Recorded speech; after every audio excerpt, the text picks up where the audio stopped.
The time is just gone 8:44 a.m. on News and Views this morning. Now, obviously, if you are a consumer in South Africa, there are some dark clouds. There are some ominous signs. We've seen recently how the price of petrol has been increasing month after month. We know of the budget speech next week by the Finance Minister Tito Mboweni, and we can expect certain hikes there where consumers and taxpayers will have to dig even deeper in their pockets. And obviously, the elephant and the monster that we have been dealing with for a very, very long time, and that has been Eskom. And we've now learned about Eskom. We've learned about the hike in electricity prices by 16% that will take effect from the 1st of April. And we joined on the line this morning by a scholar and activist who works in academic and political spheres, Dr. Trevor Ngwane. Dr. Ngwane, good morning to you, sir. Welcome to the show. Thank you very much. Good morning to your listeners. Yes, obviously, I don't think this has come as much as a surprise to consumers about this hike in electricity prices. And we know that this is now a High Court ruling where Eskom can recover something like 10 billion rand from consumers, and this obviously giving the license for the power utility to raise electricity tariffs by 16%. Yeah, well, it's going to be a disaster for the consumer because remember, the High Court judgment arises from the National Electricity Regulator of South Africa, which was trying to protect the consumer, to arrest price runaway, and also to enforce Eskom compliance and efficiency and discipline. But, we've lost out, and then now we're facing this 15% increase. Yes. Now, obviously, when we look at Eskom, and as I mentioned, this has been a monster that we have been dealing with for a very, very long time. And we know for various reasons, corruption, mismanagement, bad planning over a period of time. And we know that Eskom obviously needs to recover its costs because it is producing electricity. But at the end of the day, consumers obviously going through a very, very difficult period at this point in time. And with the pandemic doing what it has, the state of joblessness, people's disposable income being impacted as well. And it is clear that this is going to have an all-round consequence, more pain, not only for consumers, but also for industry, for businesses as a whole. Yeah, it's going to deepen recession, actually. And as you know, there's a lot of unemployment because of COVID. But the real problem here is the bad business model of Eskom. So this problem, as you say, is not from yesterday. So Eskom has been shedding customers, has been selling less electricity, is swimming in debt, is swimming in mismanagement. So, what is needed is a fundamental restructuring of the entity, but not along, business lines, not along the lines under the director, the CEO, and the government one. What we need is an Eskom, is an electricity supply, state entity which deals with electricity, with energy as a public good, not as a profit-making or surplus-generating entity. So this is the change we need in South Africa today. Electricity, energy should be treated as a public good. It should work towards the public interest. Whereas the CEO and the director is a man from, the capitalist sector. He's just thinking of Eskom as a business. He's thinking about turnaround, thinking about increasing tariffs, think about, retrenchment. That is not the way forward for South Africa. And the problem will keep on continuing. I think what you're saying is very, very important, very, very relevant, Dr. Ngwane, this morning, because I think, when we're talking about Eskom, when we're talking about a business model, and we're talking about in any business, for instance, if Eskom was a private business at this point in time, it would have gone bankrupt, it would have gone into liquidation a very, very long time ago. Exactly. I mean, it's swimming, the debt is at about 500 billion, and every year, it's bailed out by the state. And remember, the problem started under apartheid, and then later on in the early post-apartheid days, Eskom did not pay, taxes. Eskom was treated as a public entity, providing an important public good for the community. The corruption, the mismanagement, the load shedding started when they adopted a business model, when the big bosses in Eskom started giving themselves high salaries, bonuses, when corruption crept into procurement. So this is the problem, and this is what must stop. Because obviously, who can compete with Eskom? I mean, it's a monopoly. It's just not true that it's a business. It's an entity which is there to provide a basic service. Of course, people get confused because even things like healthcare these days, they are run, to make a profit. But really and truly, who would want to make a killing from people being sick from COVID-19? Our value system must change. We must go back to the basics and ask ourselves, what is a good society? What is a good life? What is needed? We need a plan to provide a good life for our people, not a plan to make money for a few business bosses. Yes. Now, obviously, we've seen the president also, and there's been a lot of focus, and even in the State of the Nation address, Eskom obviously came up, and the key issue here is separating Eskom, looking at it, into three different, from three different aspects as far as power generation goes in the country. But again, when one looks at the breakup, and that is also met with skepticism.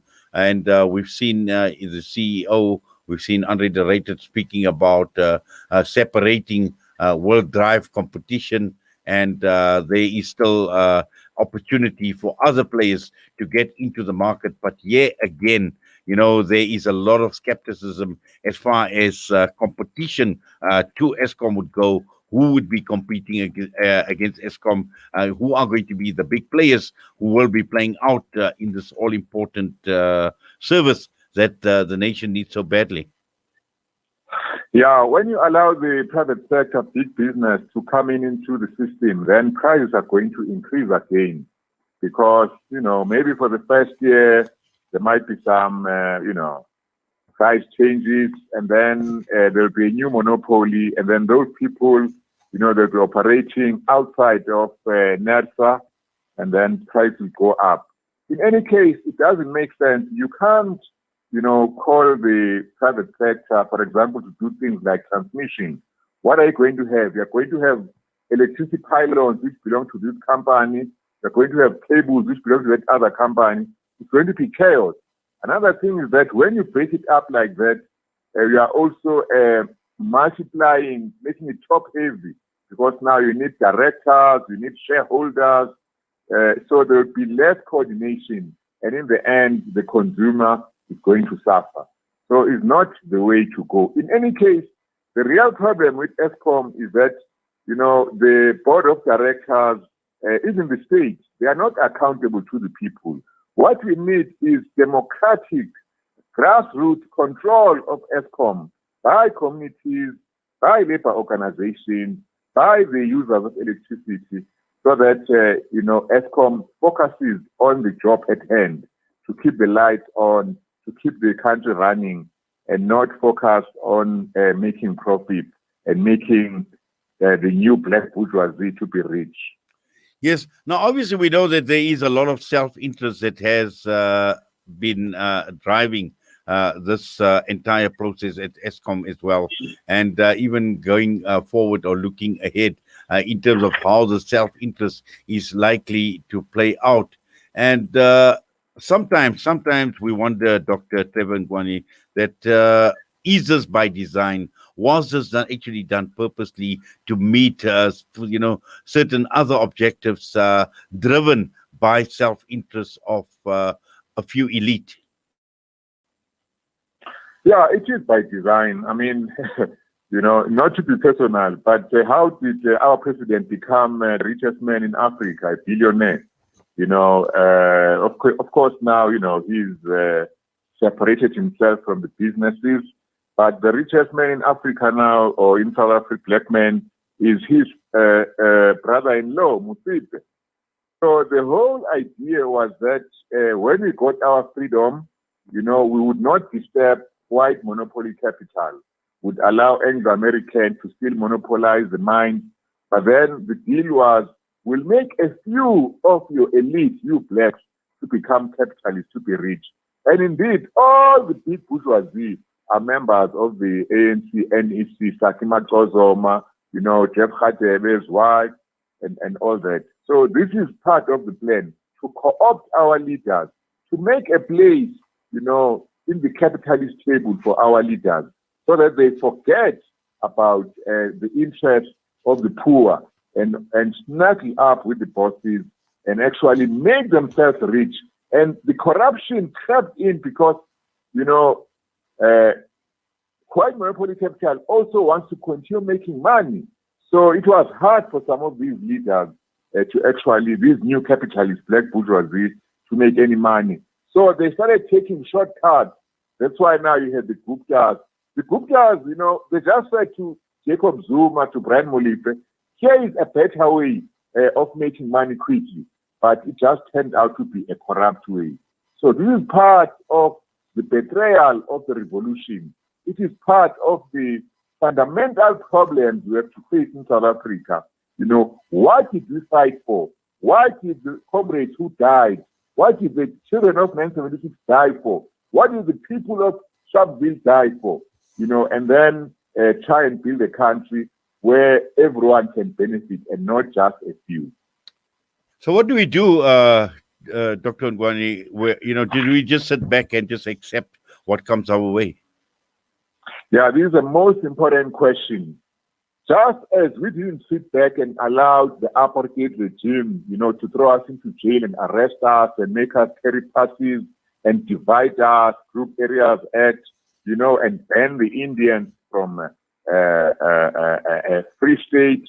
We fought back, we organized, we came together, we spoke with one voice. So this is what we must do. The only problem now is that some of the people who were part of that movement are now have joined the ranks of the enemy. They are now in government serving their own interests. So we have to rebuild, we have to reorganize, we have to regroup, and we have to speak with one voice. And the voice should be, people's interest first. People before profit. It should be unity, fighting and struggling behind and in need, in pursuit of our needs. We should go back to what we were fighting for, recover that dream which they have trampled upon, and again fight for a better life for all. This time for real. And make sure that when we elect someone, make sure that even in our movement, all the leaders are accountable and they answer to the grassroots, they answer to the masses. That is what we must do. We must organize, we must democratize, we must socialize, we must push profit out of the provision of basic services such as houses, such as electricity, such as water, such as education, such as healthcare. Because if we do that, if we allow profit, then many people are going to suffer. The reason we've got so many sheds is because the housing industry is monopolized by profit.